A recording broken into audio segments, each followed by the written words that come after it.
Do you need help deciding what should be in the background of your videos? Today I'm going to help you figure it out. My name is Jen Jager. If at any point in this video you like what you're hearing, give me a thumbs up and smash that subscribe button.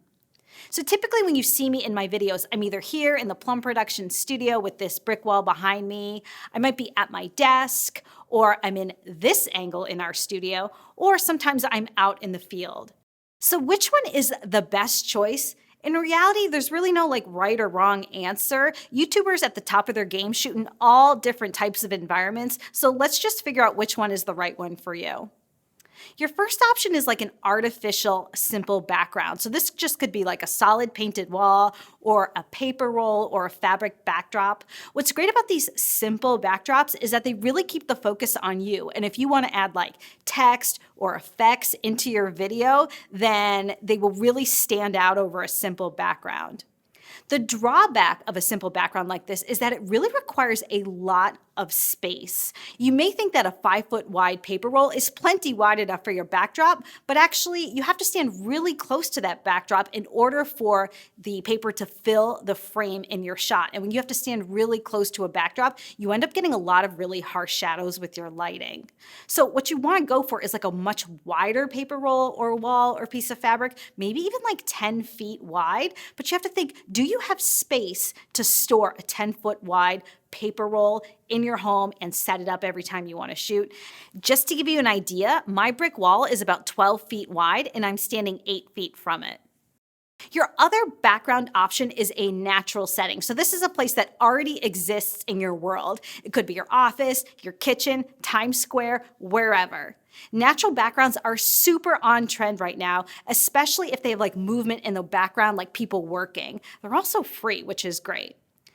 Some of the drawbacks to natural environments is that because that space is doing double duty, you're always going to have to tidy it up before you shoot your next video. And you also have to think about background noise. If you're out in the field, you may be getting road noise, or if you're shooting in front of other people working, they're going to have to be quiet until you wrapped. The one background I suggest you avoid is a green screen background.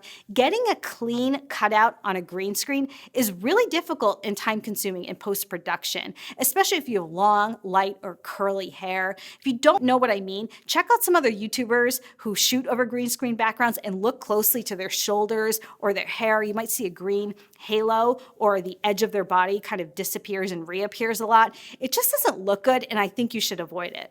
So no matter what background you go with, here are some ground rules. The first thing to think about is background noise. So the general rule in production is that if you can see the source of the noise, it's okay, as long as that noise is pretty constant and that you are loud and clear over it. So if you're shooting outside and there's road noise, you're going to have to see the road in the background for it to make sense. Second, make it easy on yourself. The hardest part about creating content is all the pre-work that goes into it. So if you have an elaborate setup every time you shoot something, it's going to become a drag and you're going to dread doing it. If you have the luxury, set up a small studio somewhere in your space that you can just leave set up so you can just hop in front of the camera whenever you feel like it. Also, don't be afraid to mix it up. There's no rule that says you have to shoot in the same environment every single time. In fact, keeping it fresh is nice for your viewers and more fun for you. And sometimes different types of content warrant different environments. So feel free to experiment.